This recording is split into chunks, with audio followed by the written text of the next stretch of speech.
Right? Love is something that should be very universal. Right? Now, we may not like each other in terms of the content that we come across. Right? There may be some areas that we disagree, but the practice that we have as educators should be informed from a place of caring and a place of making sure that at the end of the day, what we can agree on is making sure that we work together to change some of the narratives that we see in communities that look like us. Bloodless racism is when there is willful ignorance, in my opinion. This is my opinion, okay? It's when you may be told something, you may tell the person, you know, that's quite racist or that's quite anti-Semitic. And they will look at you and say, well, I don't think so. And nothing that you will say will persuade them to rethink their idea. That is bloodless racism. So good Jews and bad Jews don't exist. I said on Twitter, love a tweet, I said, there's no good Jews or bad Jews, there's only Jews. There's only proud Jews, actually. And good Jews and bad Jews is, again, remember, per their understanding of our identity. It's not about, you know, if you light the Shabbat candles or if you keep kosher, that's irrelevant. It's about, do we conform to their expectations of our identity? Are we palatable? This is what we see.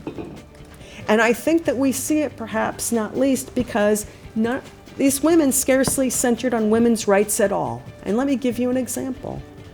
While they specifically invited Black mothers and sons to the national stage in DC, mothers whose sons had been killed by police, they specifically excluded Black mothers of daughters who were similarly killed by police from the national stage. So it's a very male-centered movement. Moreover, some rappers who adore Judaism and who some have converted to the faith have to step up and continue to message the fact that anti-Semitism is wrong, just like racism is wrong. And in conclusion, we know hip-hop has a powerful vehicle to change and transition people, and to not only to promote anti-Semitism, to promote against anti-Semitism, racism, and misogyny, but hip-hop should also continue to celebrate people and cultures, because that's the origins of his story. And Jews played a critical role and continue to play a role in helping to expand and market the industry. But in a reversal of fate, and in the face of the most dire circumstances, both Africans and Jews resiliently regained our rightful place in the world stage.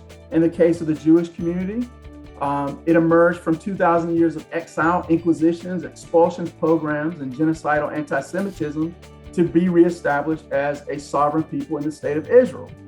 For African communities, they emerged from centuries of slavery, colonialism, segregation, lynchings, and institutional racism to be reestablished as liberated peoples in the continent of Africa and in the diaspora. The relations between Jews and the diaspora, on who is speaking for the Jews, who speaks for the Jews, with what authority, and who listens. And this is a big question I deal with in the book, because historically speaking, the diasporic leadership spoke for the Jews. Nowadays, you can look around and say, who speaks for the Jews in the diaspora? Do you have any role models of the diaspora that have any power? Do you have any organization that have any power?